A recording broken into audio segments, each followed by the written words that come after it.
You're listening to an Airwave Media Podcast. Judy was boring. Hello. Then Judy discovered ChumbaCasino.com. It's my little escape. Now Judy's the life of the party. Oh, baby, mama's bringing home the bacon. Whoa, take it easy, Judy.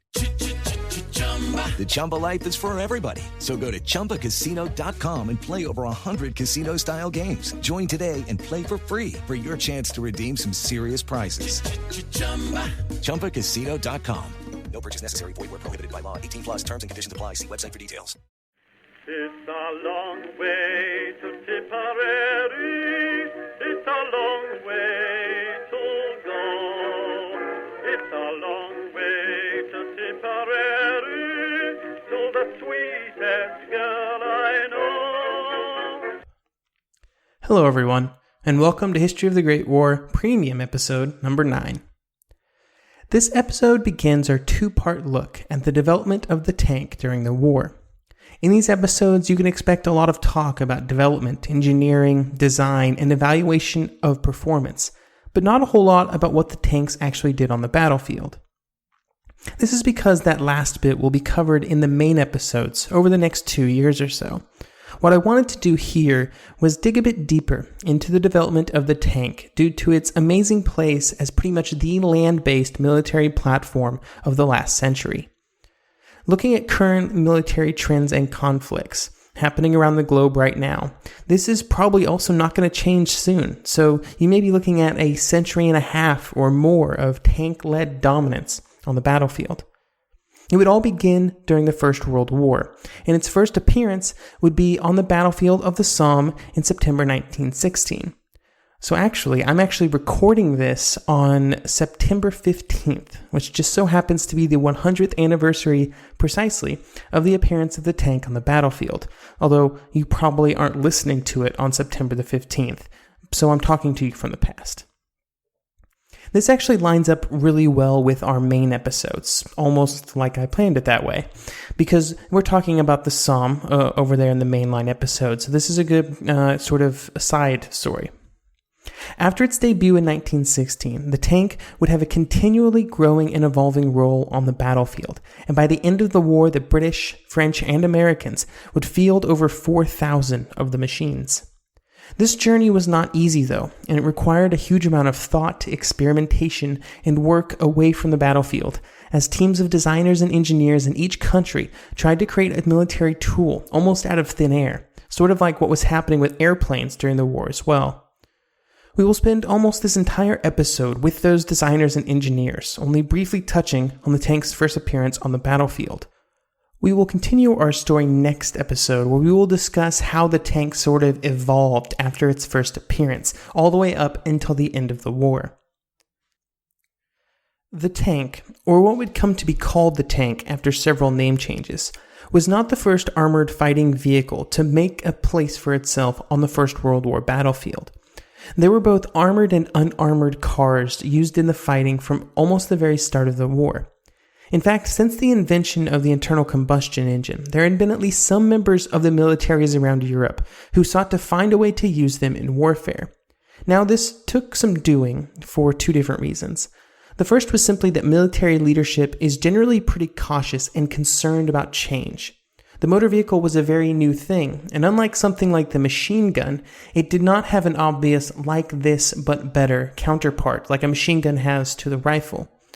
The second reason, and really the most important reason, was that most military leaders before 1914 thought that the next war would be a war of movement, not something that would bog down and have gains measured in yards. In these imagined mobile battlefields, the slow speed and low endurance of armored vehicles was just not something that they thought would be worth the investment. This did not prevent at least a few vehicles from making their way into military circles before 1914, though. And what would become the first armored fighting car of the war got its start in 1912 with E.L. Mole, who was an Australian, when he submitted a design. This design would feature armor plating on a vehicle, but in 1914, just normal vehicles would make the largest impact on the battlefield. They made their triumphant debut during the Race to the Sea, or I guess before the Race to the Sea started, when there was just that giant open area to the north of the armies in the field. Here, the British would use vehicles for scouting and intelligence gathering platforms. There were also more utilitarian motor vehicles used behind the front, especially as the war began to settle down. These were closer to farm tractors than anything else, and they would haul artillery and other material behind the front. Then there was also, of course, trucks and things used to haul men and material as well. The one area that motor vehicles found it difficult to find their place on was the shell hole-covered and trench-filled battlefields after 1914. The search for something that would not be afraid of the battlefield began before the end of the first year of the war, when Lieutenant Colonel Maurice Hankey wrote what would be called the Boxing Day Memorandum. In this document, he set out what he saw as the problems with the current situation at the front, and advised the British War Council that they should create a committee with the goal of coming up with a mechanical solution to the problems of breaking through the German defenses. This was a big step because at the time, there was generally not large committees, especially civilian ones, that would research, develop, test, and produce new weapon systems. It was more of an ad hoc sort of thing. The idea of such a committee did not get a lot of support from the War Council when it was first introduced, especially from the Army. Winston Churchill, though, really latched on to the idea, and he would use his position at the Admiralty to really push the idea of the tank forward. And this is why, the early tanks were called land ships and things like that. They came from a Admiralty lineage. He was extremely critical of the Army for not taking the lead itself, and would write to Asquith about it on January 2nd, 1915. Quote, I entirely agree with Colonel Hankey's remarks on the subject of special mechanical devices for taking trenches. It is extraordinary that the Army in the field and the War Office should have allowed nearly 3 months of trench warfare to progress without addressing their minds to its special problems. The question to be solved is not therefore the long attack over carefully prepared glacis of former times, but the actual getting across of 100 or 200 yards of open space and wire entanglements. All this was apparent more than 2 months ago, but no steps have been taken and no preparations made. End quote. Because of this committee and other efforts aimed at creating better haulers for logistical purposes, a few different groups in the British government began sort of just casting about for designs on how armored cars and other vehicles could be improved to be used on the battlefield. This started a cascade of suggestions that would roll around the British government for the rest of the war. This included crazy ideas like cars with wire-cutting mowers on the front, or with 20-foot wide rollers designed to mash the wire down. All of these were massive and frankly ridiculous, but it would feed enough of the ideas to really get things going once they were scaled down. Throughout all of this, it would be the Royal Navy, with the prodding of Churchill, that would be the biggest proponent of trying to create an armored vehicle. Before we move on and never discuss them again, just a bit about what happened to the armored cars. After the war settled down, it was found that their armor, generally about 4 millimeters thick, give or take, was just not enough to be used on the battlefield. This, combined with the other problems that the cars had in moving across the battlefield, meant that they had to be taken off of the Western Front and moved to other theaters. This included the Eastern Front, the Middle East, and Gallipoli. The first two of those would prove to be a pretty decent environment for their use, and they would prove their value. Gallipoli, maybe not so much, but it was Gallipoli, so nothing really went the British way, or even close to how they hoped. The really revolutionary move that led to the tank and made the entire concept possible was the concept of using tracks. This was not a completely new concept. In fact, it had been used in farming equipment for years before 1914. However, it was not initially considered for military vehicles. It would not have been, probably, if they were not so heavily used by the hauling tractors behind the front. The idea of using them on a fighting vehicle seems to belong to Robert McAfee, a Scottish-Canadian engineer. He would begin to advocate for the use of tracks, but this was not the only idea that was floating around. He had to contend with other ones. One of the more consistent ones would be an idea of using massive rollers, but they had to be large enough to not get stuck in trenches and shell holes, so this led to some truly massive designs going up on drawing boards. This included an early idea where the vehicle would have 3 of these massive rollers and a 12-inch naval gun mounted on it. It would be powered by banks of submarine diesels, and would weigh a whopping 800 ton. This weight was thought to be just completely preposterous. So the designers, really went back and they really started cutting it down to just the bare essentials. And they came up with a 300-ton vehicle with wheels that were only 40 feet in diameter. It would be 46 feet high, 100 feet long, 80 feet wide. No big deal. Now, obviously, we know today that this machine is completely impossible to build. We might be able to do it now, but nobody would be silly enough to try. But these were the heady days of big ideas, with no real history of this type of vehicle that would constrain these ideas or sort of show what was possible. Also, the Navy was playing a big role in all of these conversations, and while the vehicle I just described was a massive land vehicle, it would barely register on the naval scale. So this is where one root of the designs comes from: really big vehicles, really massive projects. However, the solution would come from another realm entirely, and it would all be rooted in the lowly farm tractor. This path of development started at just trying to retrofit Holt Caterpillar tractors to work on the battlefield, and to this end several were purchased and shipped from the United States.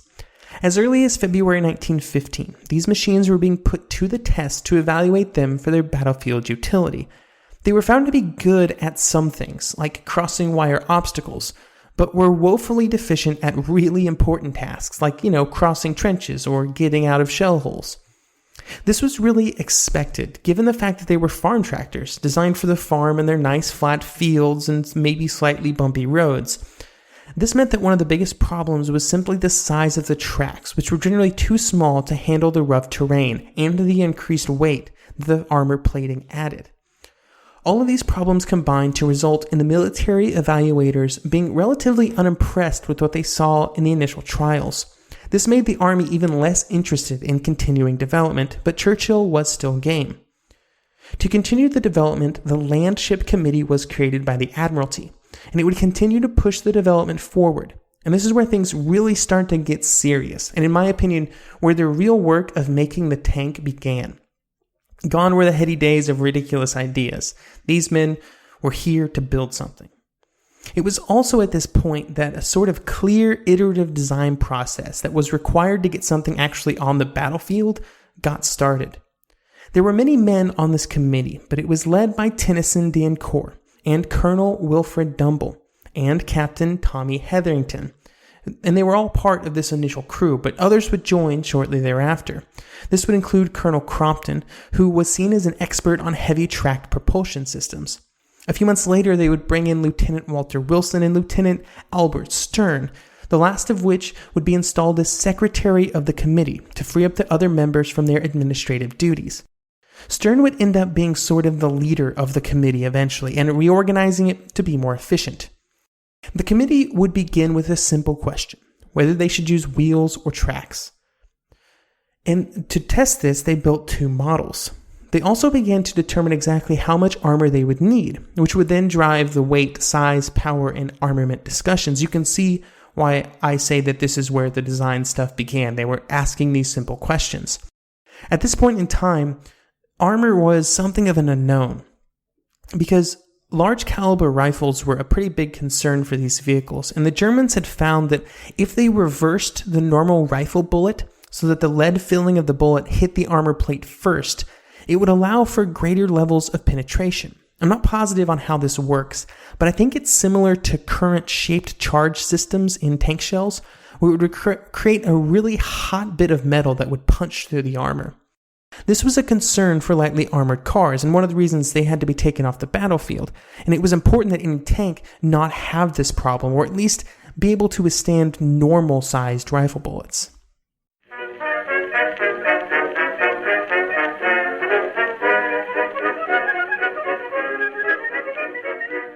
The one truth about human history is that change is inevitable. But the one thing that has never changed is that humans need food to survive. There are many ways to get that food, but one of the easiest ones is Factor. Factor delivers ready-to-eat meals right to your door. All you have to do is heat them up and dig in. In 2 minutes, you can be eating tasty keto or vegan options, or any of their 35 options that they have available every week. So you can choose maybe the cheesy garden herb chicken, maybe the Santa Fe green chili beef skillet, or perhaps the Caribbean spiced tofu. It is all delicious, and if you have a bit of a sweet tooth, Factor still has you covered with a wide range of snack and smoothie options. Chocolate mocha cheesecake, snickerdoodle macaroons. Any of that sound good? And don't worry, even the tasty stuff is dietitian approved. Head over to factormeals.com/GW50 and use code GW50 to get 50% off. That's code GW50 at factormeals.com/GW50 to get 50% off. The regular season is heating up, new stars are emerging, and that means more opportunities to win up to 25 times your cash on Prize Picks, the most exciting way to play daily fantasy sports. Just select 2 or more players, pick more or less on their projection on a wide variety of stats, and place your entry. It's that easy. Let it fly to turn $10 into $250 with just a few taps. Easy gameplay, quick withdrawals, and injury insurance on your picks are what make Prize Picks the #1 daily fantasy sports app. Watch your favorite players and get paid doing it this basketball season. See your entries make progress during the game or make new entries for the second half and the fourth quarter. 3-pointers, assists, rebounds, and everything in between are yours for the taking. Join the Prize Picks community of more than 7 million players who have already signed up.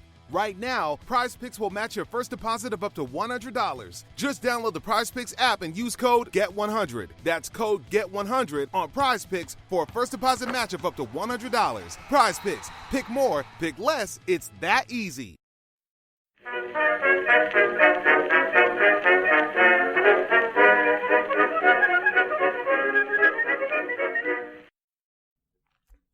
And so throughout the spring and summer of 1915, this committee continued to work on some very fundamental questions of designing these new vehicles. A very good portion of this work went into track design. It is somewhat weird to think about the fact today, but designing tracks was one of the hardest and most demanding parts of the entire tank design. Now, tracks had existed beforehand, but they were putting them under completely unheard of strain. It required something that was flexible, strong, but not brittle or easily breakable. And it had to have pretty high tolerances on the battlefield where there'd be a lot of unevenness. It would be Wilson and Tritton working the most in this area, and it would be Wilson who came up with the idea that would lead to the really iconic look of the British World War I tanks. His idea was to run the tracks all the way around the hull of the vehicle, with the hull steeply shaped and angled at the front.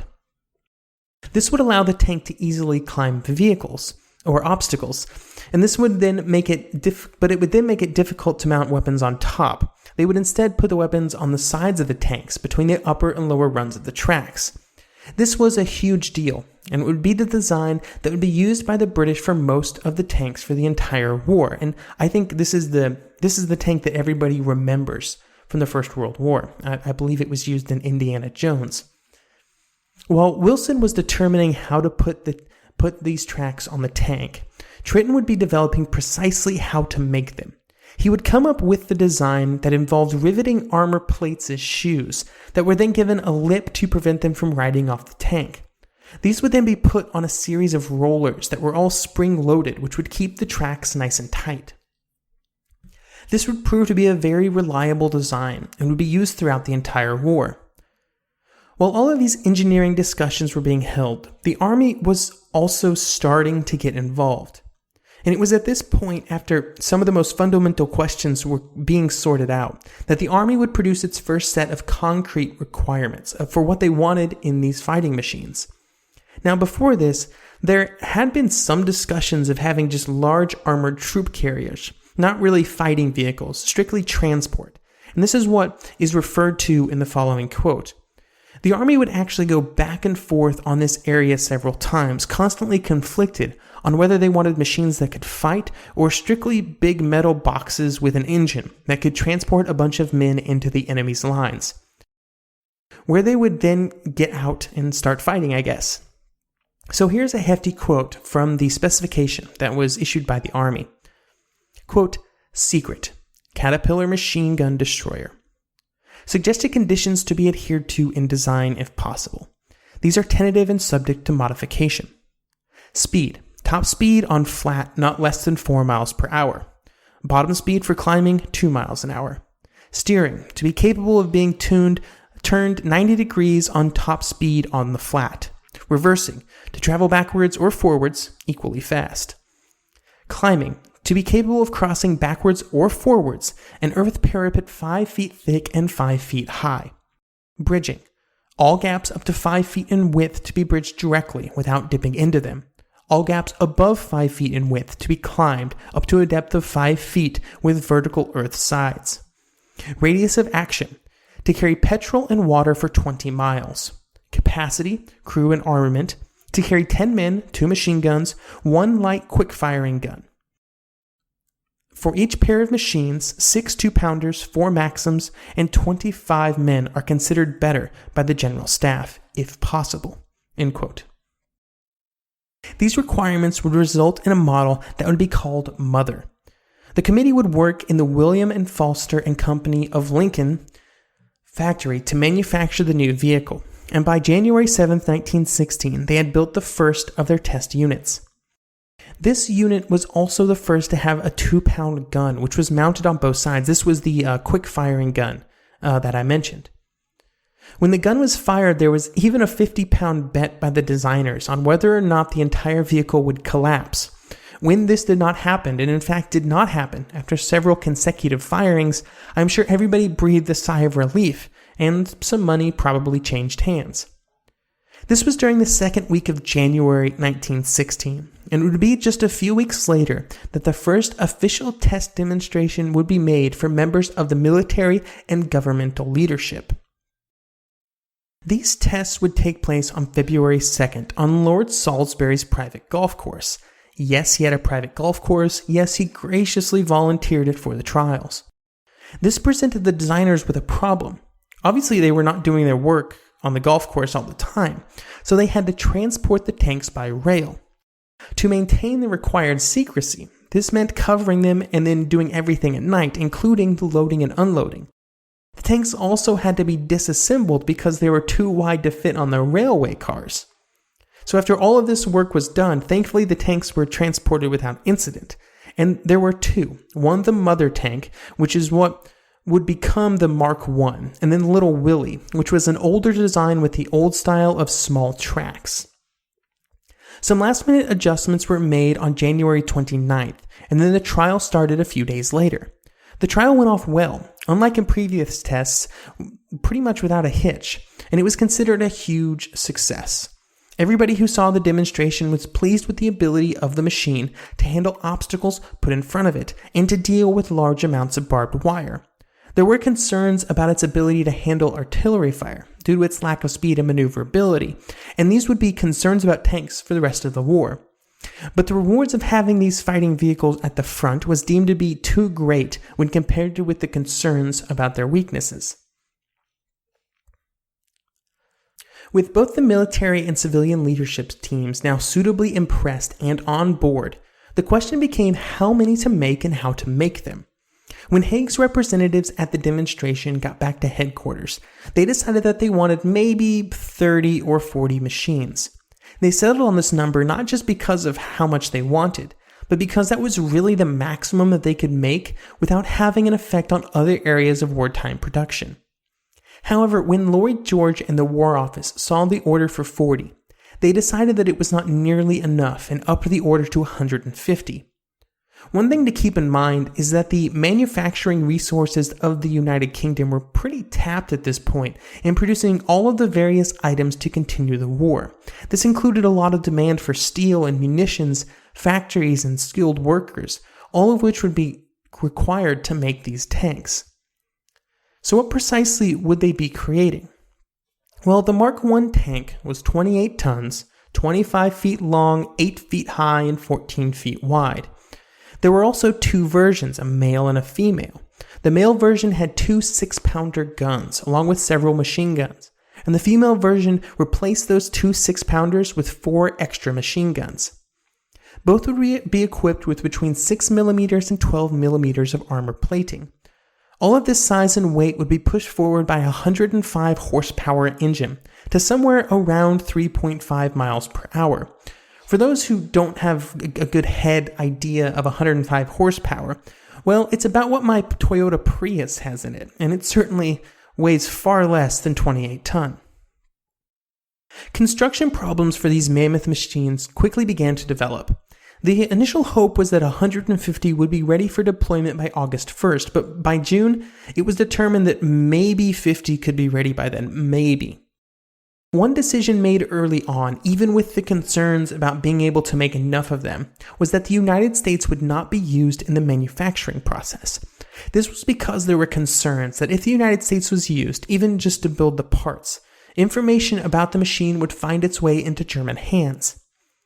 As the production delays continued, it was clear that the tanks would not be ready for the opening attack on the Somme. This did not end up robbing the tank of their chance because the Somme just kept dragging on, and it was decided that they would be used during the renewed push in September. On like September the 15th, or today. Even though the tanks made it to the front, it did not solve all of the production problems though, because it was found that when they got there, that there was a serious shortage of spare parts. All of the production capacity was being used to create more tanks, and none had been held back for parts. This was a problem that would not be rectified until well into 1917, because the hardest hit sort of areas that didn't have spare parts were the really important parts that were already the limiting agent on trying to meet the required production numbers. But the tanks would make it to the battlefield, if a bit too slowly. But the training for their eventual crews had to begin well before the machines started to arrive at the front. In an effort to keep the tanks secret, the men who were asked to volunteer for this new job were not told what precisely they were volunteering for. This made it a challenge to attract enough men, but it was eventually done. But because they didn't have vehicles, when the training began, they instead had to focus strictly on gunnery practice with machine guns and the quick-firing cannon. And when the tanks did start showing up, the crews, many of which had never seen the machines before, were in for quite a surprise. Here is Richard Haig describing his experience.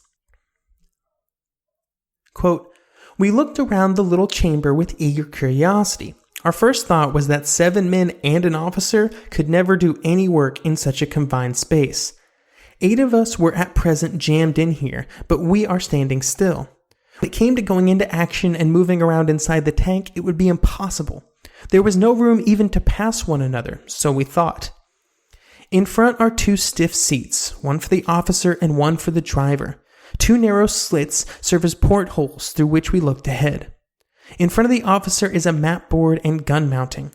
Down the middle of the tank is the powerful petrol engine, part of it covered with a hood, and along each side a narrow passage along which a man can slide from the officer's and driver's seat back to the mechanism in the rear. There are 4 gun turrets, 2 each side, and also a place for a gunner in the rear." End quote. Being inside the tank was very uncomfortable. There was no suspension, so the men were just bounced around everywhere. While that was happening, they were trying not to touch any of the very hot metal or exhaust surfaces. The danger of this was particularly bad for all of the gunners, who were positioned with only inches between their bodies and the hot engines. On top of this, if the exhaust was damaged, there was a good chance that the crew would asphyxiate from all the gas that would spew into the crew compartment. Inside the tank, it was also extremely noisy, making any kind of verbal communication impossible. This meant that the entire crew had to communicate entirely by hand signals.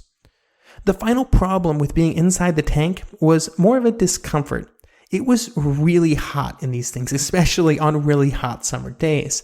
And naturally, the men would have liked to have worn less clothing, but this was just not possible. Because of the risk of hitting a hard metal surface, the men had to wear leather at all times. And then when going into battle, they also had to wear these wicked-looking leather helmets with a mask of chainmail. This was due to the fact that when the enemy bullets hit the outside of the tank, they had a tendency to cause molten metal bits to fly around inside, and without the protection of the masks, the men could have been instantly killed by one of these fragments. The saving grace for the tank was that while the crews were uncomfortable, they were at least sort of safe. As long as the tank did not catch fire, there was even a reasonably good chance of surviving a hit that would put the tank completely out of action. While the men were getting used to all of these problems, there was also lengthy discussions back at headquarters about how exactly the tanks should be used. While in the next few years tank tactics would get much more complex, In the beginning, they were quite simple. The tanks would move forward in pairs or groups of 3. They would pretty much just drive straight through the enemy lines to a maximum range of about 3 miles. During that time, the early tanks would go through 2 gallons of diesel and half a gallon of lubricant oil for every mile traveled, so 3 miles is actually a reasonable distance. The final question, and ironically, the one that would go through the most change before September, was what these new units should be called, these new armored units. Everybody wanted to be at least a little deceptive, and so a whole list of names were used to name the new units. In March, they were called the Armor Cars Section of the Motor Machine Gun Service. This must have been too descriptive, because at the end of March it was renamed to the Motor Machine Gun Corps S Detachment. That's S Detachment, which was again apparently too good of a name. So they eventually settled on Heavy Section Machine Gun Corps, which was about as non-descriptive as you can get. This would be the name that would be used when they went into battle in September, although it would change again in November when it became the Heavy Branch Machine Gun Corps. Regardless of what it was called, it was going into battle, under the command of Colonel Swinton. I do not know if I've ever seen a single historian who thinks that the tanks should have been used in the September attack on the Somme. If anybody has one, please let me know.